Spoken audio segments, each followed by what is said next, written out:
Hey, party people, what's going on? It's your man, Fernando G, once again with yet another edition of DJ to DJ. And as always, I'm real excited when I get to talk to great people and talented people.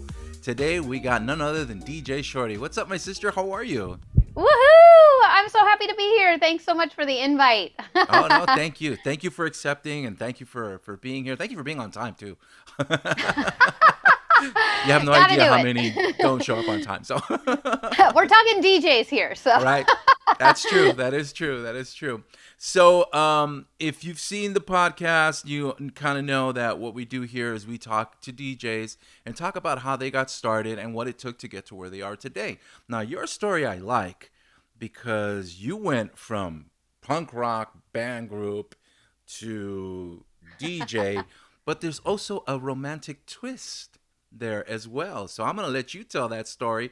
Let's go back to when you first learned about DJing and how you got into it. All right. So I started out as a drummer.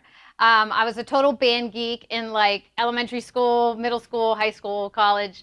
But I started out with drums and percussion. I also played piano, tried to play the violin, sucked at that. Played the trumpet one time in summer band. That just tells you the geekiness. I was in summer band. Marching band was like my favorite thing. I played snare drum, but I was really into drums.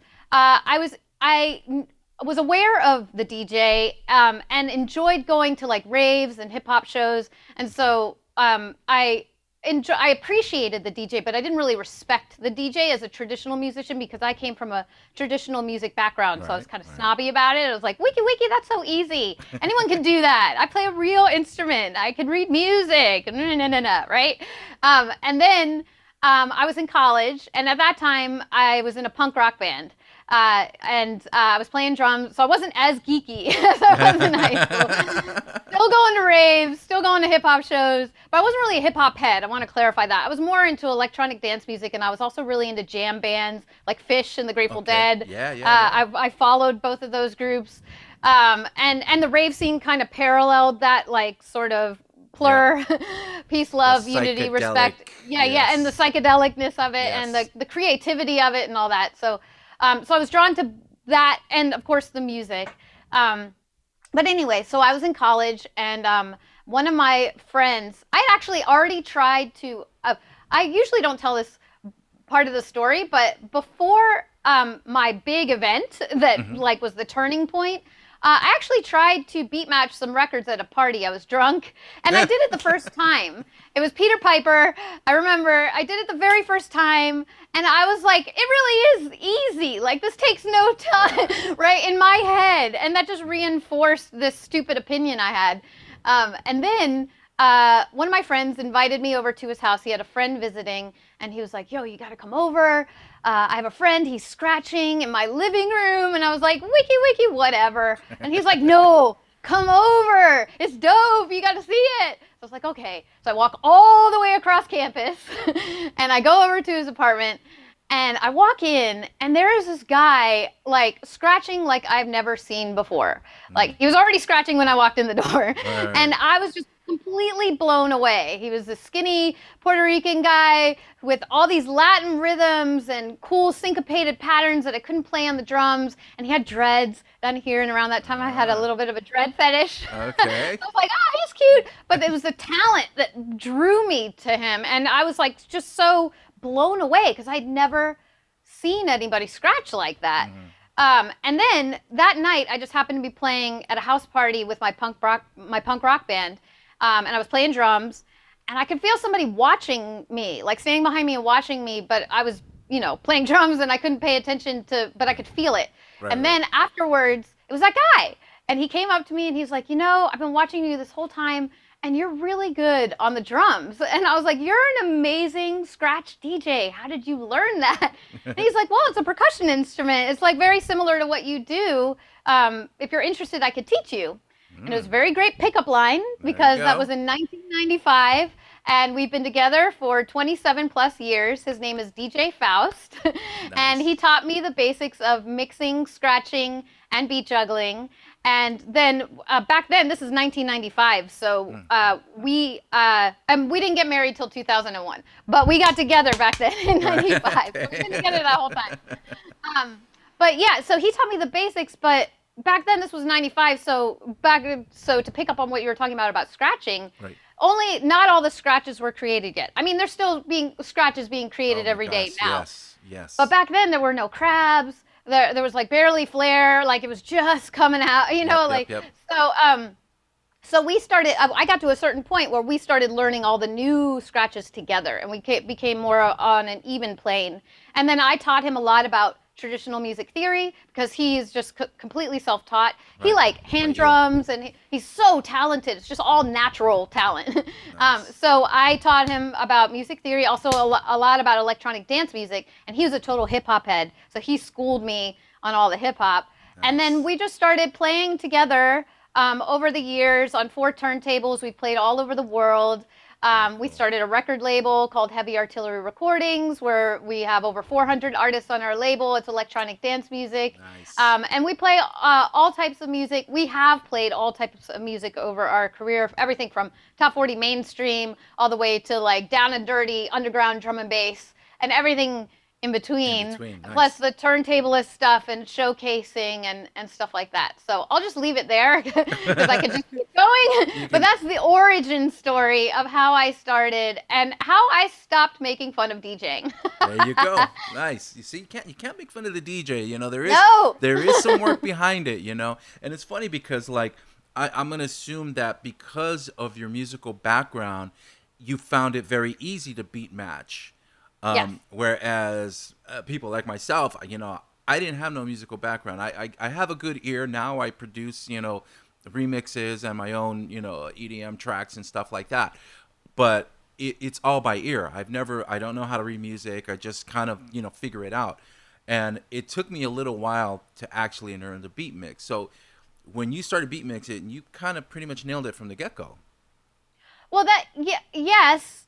But I didn't master it, and that's the thing. So yes, it gave me an advantage, and yes, I was drunk at a party and beat matched Peter Piper for the first time I tried, which just validated my stupid opinion that this is easy. But once I started really getting into it and seeing the nuances of it, first of all, beat matching and mixing, obviously 2 different things. You got to beat match first, and this is before sync. Remember, this is in the mid-90s. Yes. So you had to do everything by hand and by ear. Yep. And so I had the advantage of having the ear. Like, I could tell if the beats were lined up, and I'm a drummer, too. So I had a very good sense of rhythm, natural abilities, and traditional training.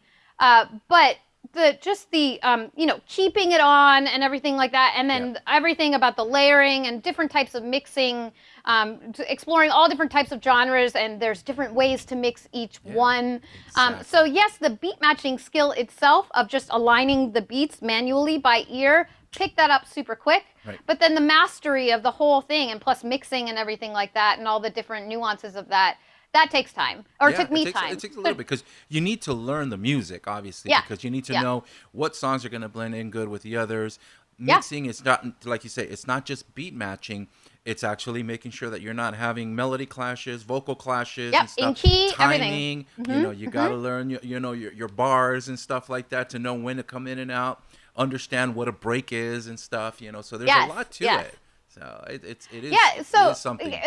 Yeah, it is. And when you have traditional music background, you know, the song structure, you already understand that. You understand, like, you know, BPM and stuff like that. But natural ability can't be taught. I mean, you can teach someone the theory, you could teach someone the skills, but I don't want to be like, oh, I've got this traditional background, and poo-poo the natural people. No, my husband is amazing, and he has no traditional background, and it just like oozes out of his pores. And I have natural ability too, but his is like so just intense and raw, and like sometimes I'm like, man, I wish I had that. You know, I had to like study for years, and it just comes out of you, like it's just natural.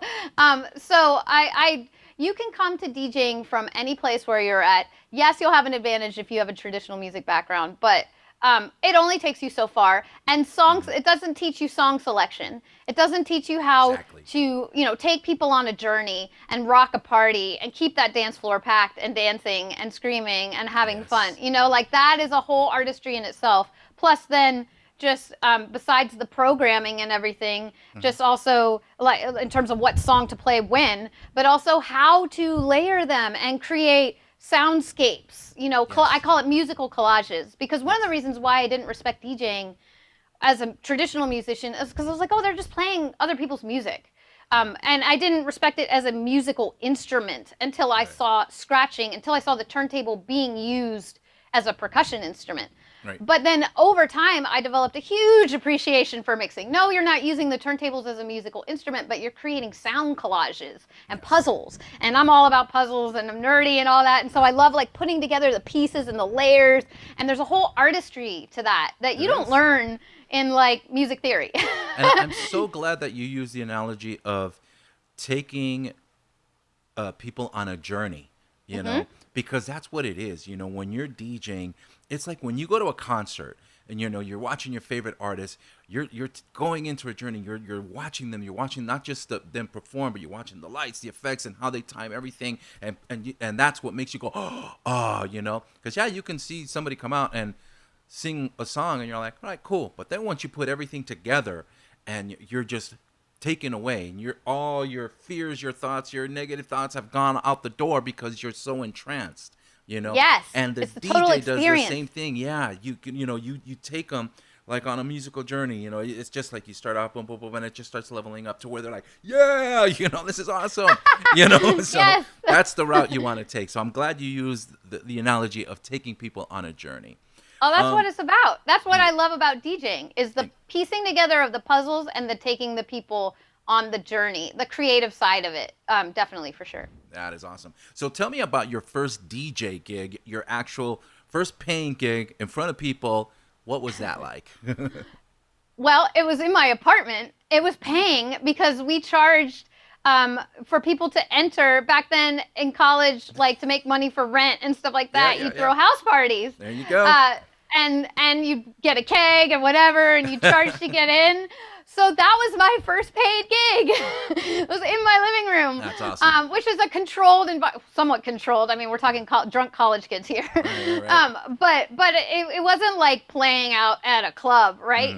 But it was I recommend this for anyone who's learning to DJ, especially dealing with once you learn the skills, the skills are only a piece of it, but being able to execute those skills in any type of environment, in a public place, first you have the nerves of people in front of you, and then you have the loud sound system and all that. So when you're first learning, I recommend all my students to actually throw a party at your house with a bunch of your peeps, so you're supported and loved, and no one's throwing anything at you, and then everyone's supporting you, and that you actually can get used to the nerves that crop up and used to listening in a different environment, listening to a monitor rather than just in your headphones and all that kind of stuff, before you actually play out at an actual gig, whether it be a wedding, a corporate event, or a nightclub or whatever, because then each of those things that I just described are completely different experiences also.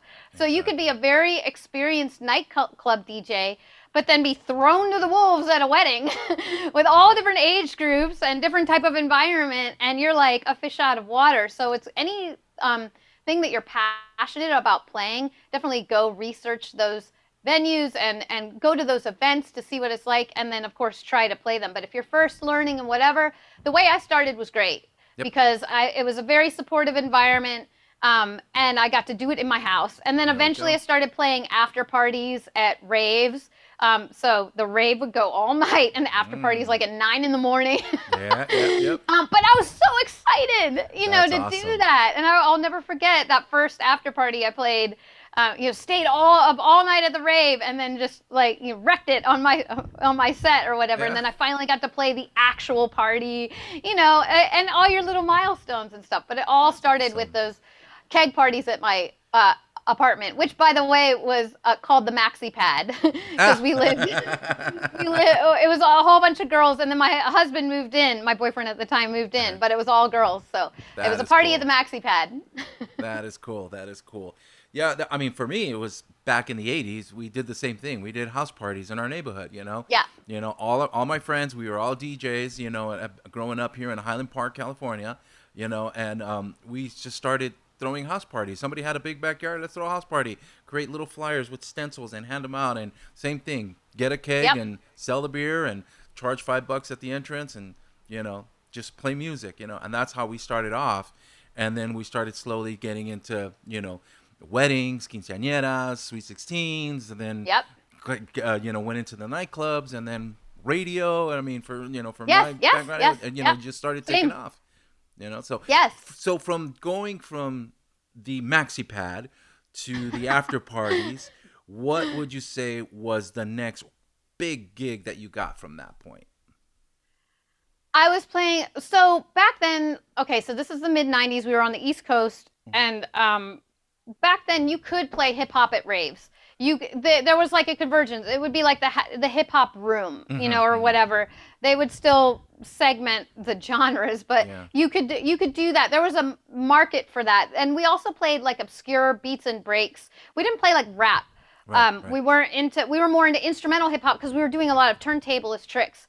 So we also played a lot of events on the West Coast, Future Primitive Sound Session and whatever. And I'm jumping here from your question, but just to say that like back then there was a market for this kind of stuff. So my first bigger gigs were actually playing the main room at like a rave, or electronic dance music event, or a warehouse party or a nightclub, stuff like that. And we would play all up and down the East Coast.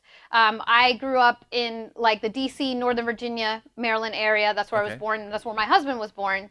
And then we moved to Atlanta, and that's when we really started to flourish as artists. That's when we started our DJ crew, Third World Citizens, which also had Craze, who's like 6-time DMC champ, 3-time solo, 3-times team, Clever, Shotgun, T-Rock, King James, myself, DJ Faust. And so we started that crew in 1997. So this is only 2 years after I started. And I was like, even though I wasn't the youngest person in the crew, I felt like the least experienced because I was the least experienced. So I had a lot of self-worth issues back then that I had to work through in terms of like my voice mattered, even though I wasn't as experienced. But it also was a great opportunity for me to just submerge myself and force me to keep me on my toes because none of them would let me be the token girl. Like I had to come correct with my skills. Even if I wasn't the most advanced, I had to practice all the time.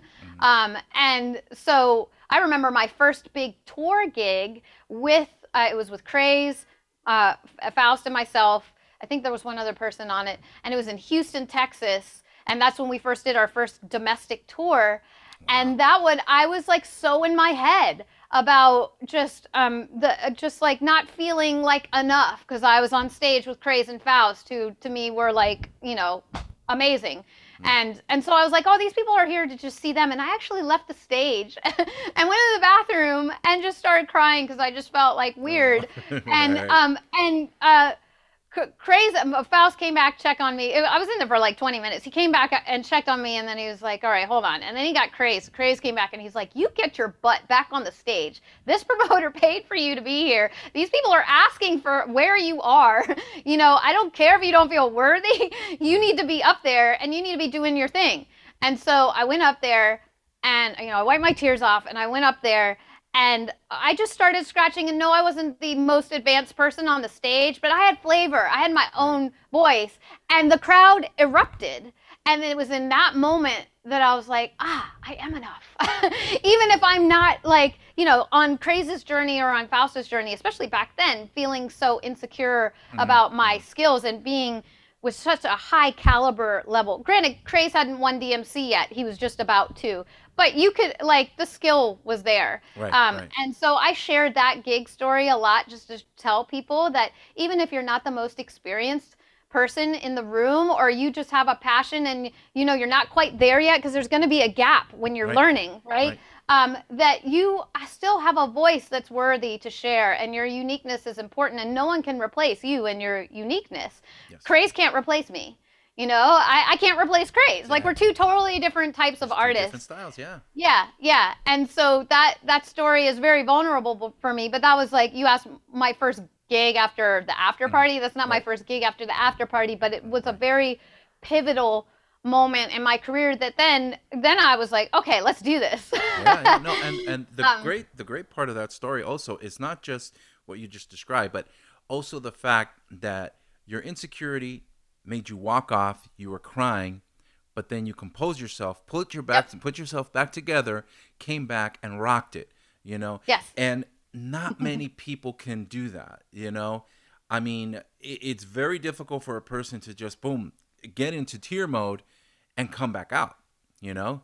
And that's important because it's like that saying, you know, the biggest punch you're going to get is life itself punching you in the gut and knocking you out, you know? And the important thing is getting back up and going out and doing it.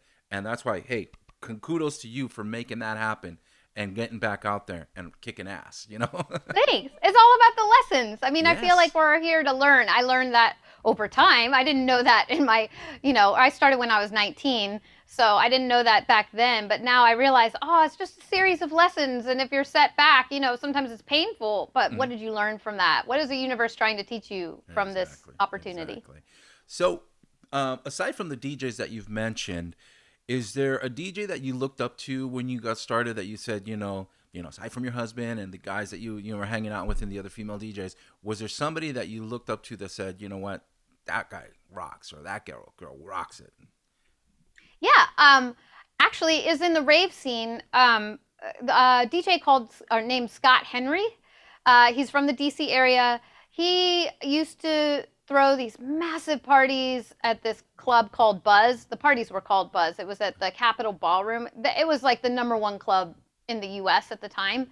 But the way he mixed was just like, he would go from, if you know about electronic dance music, a lot of it is like breakdowns and build-ups. Yes. And he was the first DJ I heard that would take a build-up and then make it go into another build-up and make it go into another build. So it just kept building and building and building. And then when it finally broke, it was like, oh my God, And that was, he would also do things that now I know as double drops, where both songs are building together and then dropping at the same time, like with the kicks and whatever, but you take the bass out of one, or, so that it's not too much bass.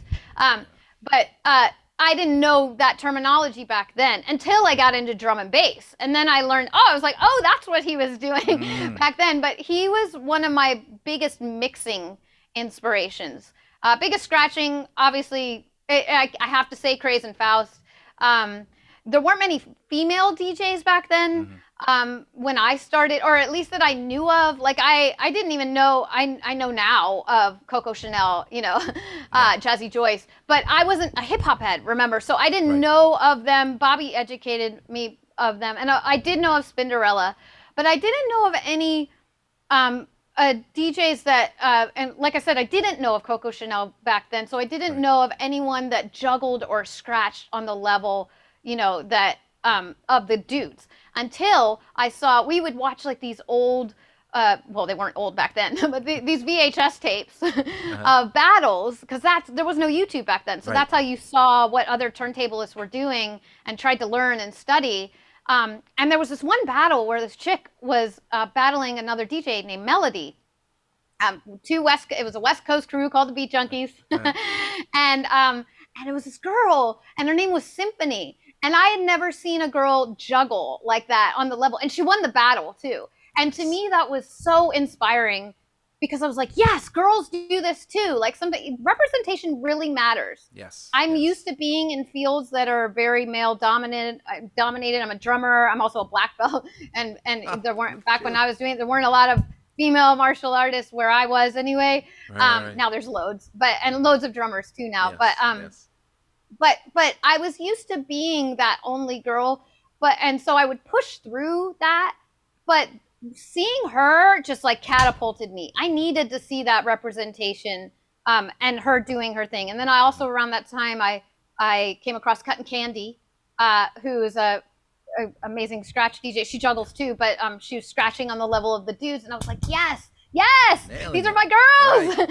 And so those were my initial inspirations, Very cool. In all the different sort of categories. And then I also need to give honorable mention to Andy C, because I'm a total drum and bass head. And this wasn't right when I started. I didn't get into drum and bass until around like 2000, 2001, 2002. Okay. But so he's not one of my first influences, but he's one of, I would say, the biggest mixing influence for me, especially with drum and bass. And he just takes double drops to a whole other level. His soundscapes, his collages, everything. He doesn't scratch at all. He'll mix on 4 turntables.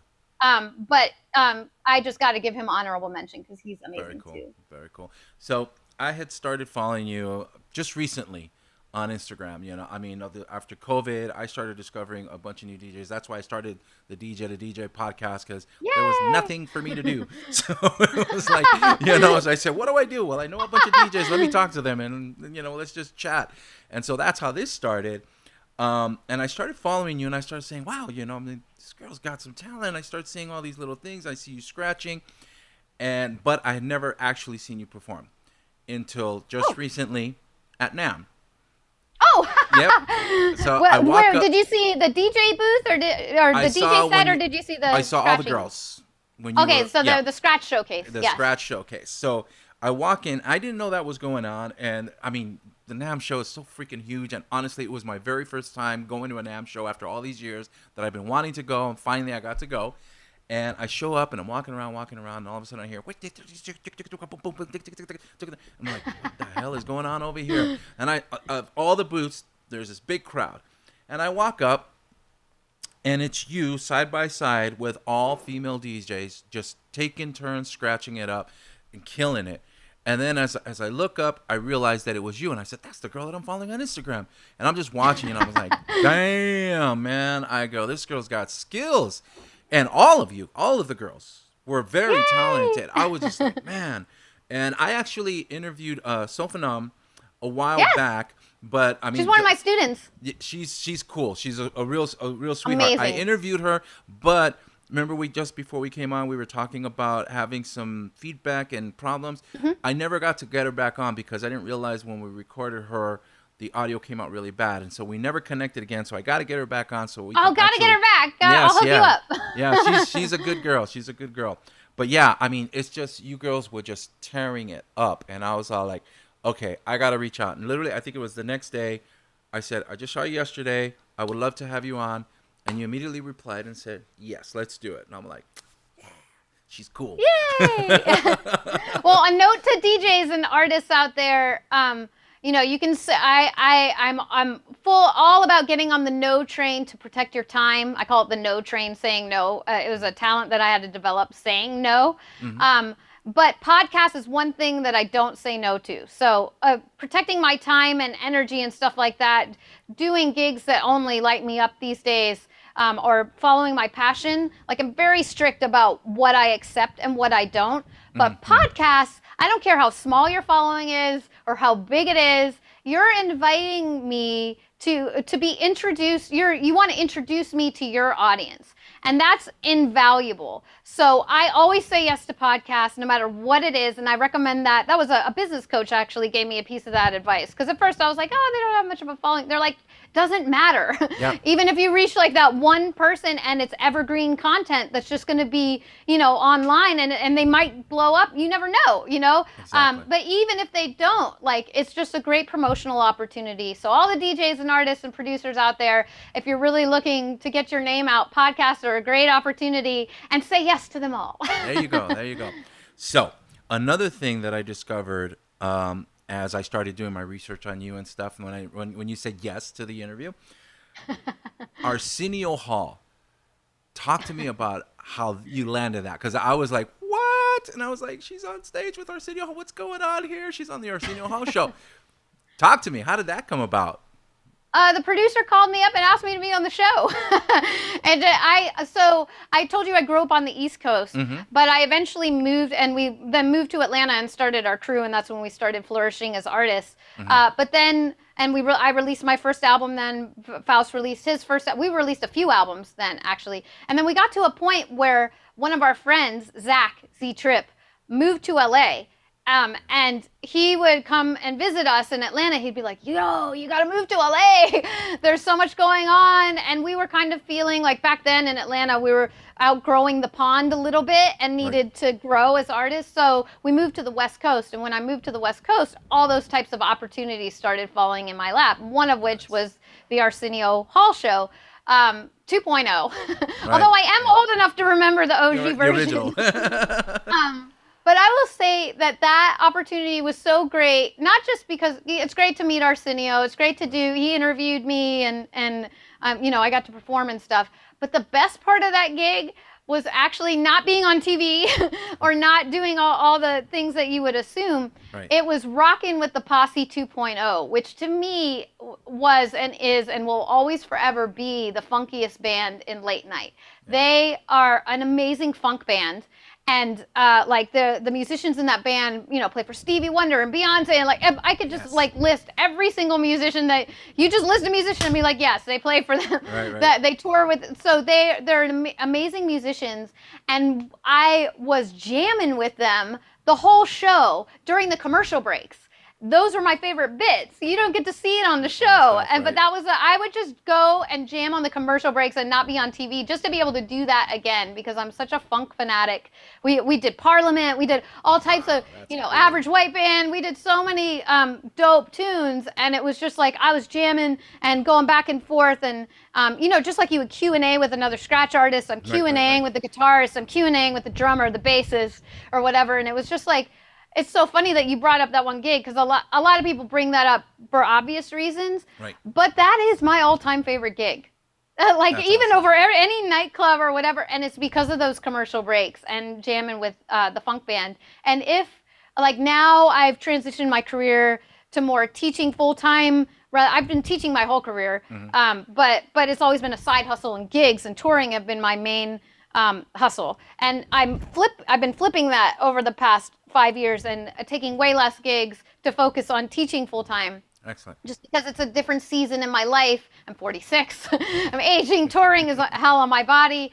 Yes. But one thing that would get me touring again is if I was touring with a funk band. If I could just be a session musician and just go to the studio and do the cuts. And I've done that a few times, but that's like a dream come true. So that may just that's happen. how that you never gig know. came about. You never know because when I saw the full clip, I was like, that is freaking cool. It was fun. That blew me away. That is awesome. So you've mentioned teaching, and one of the things that I see on your Instagram a lot is you give little samples on how to scratch and stuff. Something that I may be reaching out to you because I've always wanted to learn to scratch. When it first came out, I would do the little and I could do just a little bit, but never took it beyond that point. My nephew, Lenny G, that's a different story. He knows how to handle himself and does his thing. But tell us about that, about your teachings and what you do and where people can find you and hook up with you to learn. Yeah. So I started DJing in 1995, like I said, and I started teaching in 1997. So 2 years after I started DJing, I started teaching, and it just sort of happened really organically. One of my friends, he's still my friend today. Actually, he's still my student today. His name is DJ Anki. Pete is his name. He's a hip-hop writer. He used to write a lot of the reviews for our albums and stuff in like Herb magazine, Spin magazine. I don't know if you remember those magazines. I remember Herb, that's for sure. Yeah, exactly. So, but he would come and hang with us, and he was just so frustrated because he couldn't learn the flare. And I had just learned the flare. So I was like, oh, I'll teach you. And I broke it down step by step because I just learned it. So it was fresh. I still had the beginner's mindset. But I was just a couple steps ahead. And that's all really you need to be, actually, to teach someone. Yeah. I mean, yes, it helps to be a master, but sometimes if you can keep that beginner's mindset, it's actually very, very helpful. And a lot of masterful DJs or pro anything lose that once they get so far away from it. But it was a good advantage for me to start teaching right at the beginning because I never lost that beginner's mindset. And that really helped my friend Pete learn the flare or whatever. And turns out, I found this out years later, that he was going to quit DJing because he was so frustrated. he was a total hip hop head, and he couldn't scratch. He felt like he couldn't scratch, and he felt like scratching was a skill that was like mandatory for hip hop DJs. Right. And because he couldn't do it, he was down on himself, and he was going to quit DJing, and that was 25 years ago. Still a DJ today, but that was my first student, and then I started teaching more to more of my friends, and then I was like, there's a void in the market. There's nowhere for people to go. Remember, this is the late 90s, mid to late 90s. So I created a tutorial video, which now in hindsight, it's the first tutorial series ever, comprehensive series teaching mixing, scratching, beat juggling, and equipment. And it started out on VHS. And then we eventually went to DVD. It was called Shortee's DJ 101, Shortee's DJ 202. We also did Turntable Tune-Up, which teaches you how to take your turntables apart and fix them. And then so eventually went to DVD, and then I started teaching. Then we moved out to the West Coast, and I started teaching at the Scratch DJ Academy. I taught there for 4 years as a head professor. I taught mixing, scratching, beat juggling, and that is classes for each. And that's where I really started honing my curriculum even more, because DVDs are one thing, but when you're in a class, and you're dealing with all different sorts of personalities, different learning styles and whatever, you have to come up with a bunch of different ways to teach the same thing. And so that was really, really helpful going through that. And then I started teaching. I've taught at all, Berkeley, Grammy Foundation, all over the years. So I've gotten to teach for, some of the biggest music schools, and then also smaller ones like the Beat Junkies Institute of Sound that just cropped up in the last couple years, and everything in between. So I've done a lot of guest teaching, and then also over that time I paired up with Hal Leonard, who hired me to write a book, which I was like, when they approached me, I was like, no one wants to learn to DJ from a book. And so I was like, the only way I'm going to do this is if there's a DVD attached to it. Like you can get the DVD with the book so you can see it, exactly. And not just like pictures. But that was a great decision on my part to do that. It was so challenging to write a book, by the way, especially when you're not a writer or a natural writer. But after that, they hired me to do 22 instructional courses on DJing, on everything from equipment all the way up to, creative mixing. Didn't do scratching in that series, but it was called Shortee's Complete DJ Method. And then all during that time, I had also been teaching, obviously, scratching and beat juggling, but I had never released, past the DVDs, I had never released an online course or anything with scratching. So it's been my passion though, and my life's work. I've wanted to birth this baby forever, and I've been working on this massive group coaching program, online course that I'm going to be releasing in the coming months. That is all things scratching. But before that, I'm releasing these smaller entry-level courses that are dropping actually very, very soon. So keep your eyes out for that. My website's djshortee.com with 2 E's, SHORTEE.com. You can find all the information about, click learn how to DJ, and you'll see I also teach private lessons, online private lessons here in my studio. I have multiple cameras. You can switch it about here, so you can see this. There's a close-up, this moves around, and then here's the studio, you can see it all. And I tried to make the experience like you're in the room with me, even though we're online. The way we configure it, I'm in your head, in your earbuds, so your music, like when we're scratching together, it's like your DJ music. So I have a lot of different avenues of teaching, but it all started back then. That's from awesome. Working with my friend who just couldn't learn the flare. And what I was saying was, starting to teach so early, I got to be one of the first DJ instructors in the game. I got to release the first comprehensive instructional series on DJing in history. And then I have this breadth of experience over time that a lot of DJs starting to teach recently, that's an advantage I definitely have. Because you can be the best DJ on the planet, but if you don't know how to teach, if you don't know how to break down complex topics and make them simple so that other people understand, and also nurture them and cheer them on, and there's a whole mindset part of it that goes into it. Yeah. So that's definitely one of my advantages, and I'm so grateful that And it was all organic. I didn't plan it this way. I just am like along for the ride. But that's what I would advise awesome. anyone listening to this is just follow your passions, whatever lights you up. And don't be afraid to like stop something.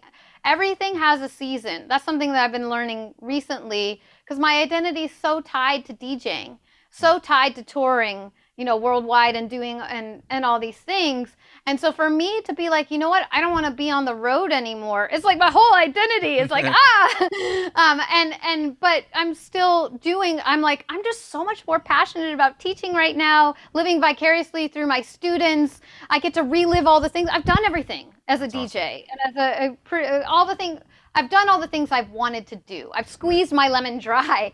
So when I teach my students, it's like I get to relive all that newness again and nothing, and then watch them on their journey and watch them grow and see where they take it and everything. And so yeah, that's awesome. My long diatribe of how I started teaching, why I teach, and what I'm doing now. Well, the brief cuts that I see on your Instagram, what I like about you is how you do it literally step by step, one movement at a time, which is for me, that's freaking awesome because I have a couple of friends of mine that they scratch really great. And even like I mentioned, my nephew, and they've tried giving me, but I'm like, dude, slow the heck down. How the hell did you do that? It's like, and they're like, oh, just no, you gotta have the patience. Yeah. And it's like, and when I started, I mean, you did the one with the chirp where you were just doing the little thing and you just 2 steps. Two steps, and you started off doing it, and then you did it slow. And you said, okay, now let's take it a little bit faster. And it wasn't like other people that I know that go boom, boom. No, you just took it a little bit faster. And then you went a little bit faster. And then I was like, that's how you're supposed to teach. It's like, and let me, especially for people that don't know. I mean, it's just awesome. And I love, I mean, for when you're doing it online, I'm assuming you have a very pleasant voice, very calming, and you're not like pressuring people. Because there's other teachers also that no, that's not the way you do it. And it's like right, this is the way, the only way. Yeah, and you just seem very pleasant. Well, listen. Oh, thanks. No, well, I just want to say one thing about that. Go ahead. You got to do what works best for you. That's how I teach people. Like I teach people what works for me, but I am a 5'1", 46-year-old woman with small hands, small arms. Whereas if I'm teaching Rob Swift, who's like a football player with massive hands, he's going to approach the gear differently than me. Right.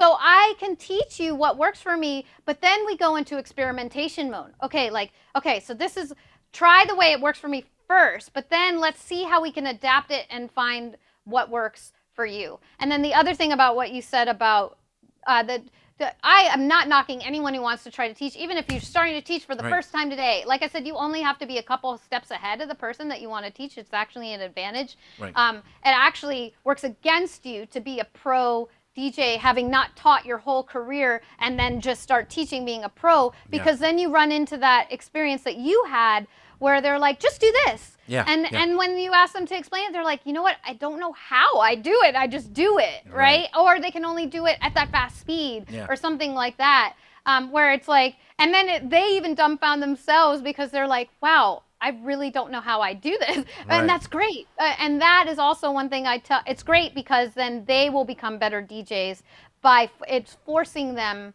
to break down these concepts, to explain it to another person, which is also an exercise that I give my students. When you first learn something, teach it to somebody else, because you will absorb it in a way that you can't absorb a topic if you're just learning the topic, right? Or practicing the topic. It has a whole other perspective. So the reason why I teach, or all the reasons why I mentioned before, but also very selfishly because it makes me a better DJ. And so that's what I want to say with that. But I don't want to knock anyone who's trying to teach now. Please do. We need more DJs, good DJs. The craft, we need to further the craft. And like I said, it'll make you a better DJ, so you should do it. Awesome. As I was saying before, I got to tell you, my experience watching you, the brief experience that I've had in following you on Instagram and seeing you actually perform there at NAMM show, and then doing my research on you has left me with like this.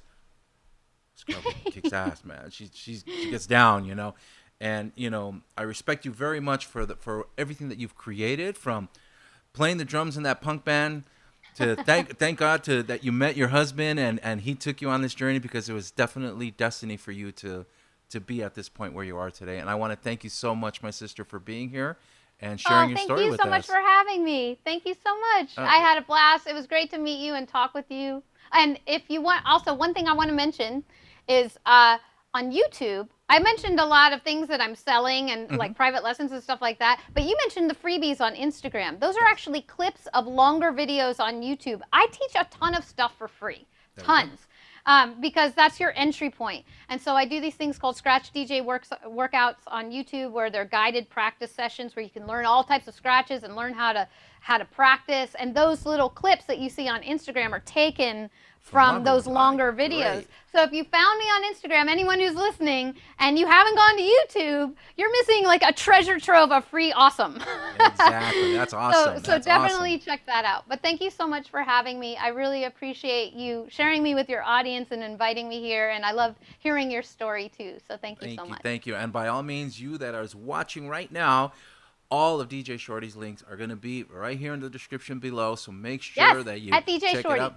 That's right. Please. Follow her on the IG. Check out her YouTube. You know what I mean? Definitely go to her website. All of those links are going to be down there. And, of course, if you liked this episode of DJ to DJ, make sure you hit the subscribe button. Click the bell so that you get notified when I have another amazing talent, just like our friend DJ Shortee. My sister, thank you so much. God bless. Stay safe. And we will be in touch. Thank you so much. Yay! Thank you so much.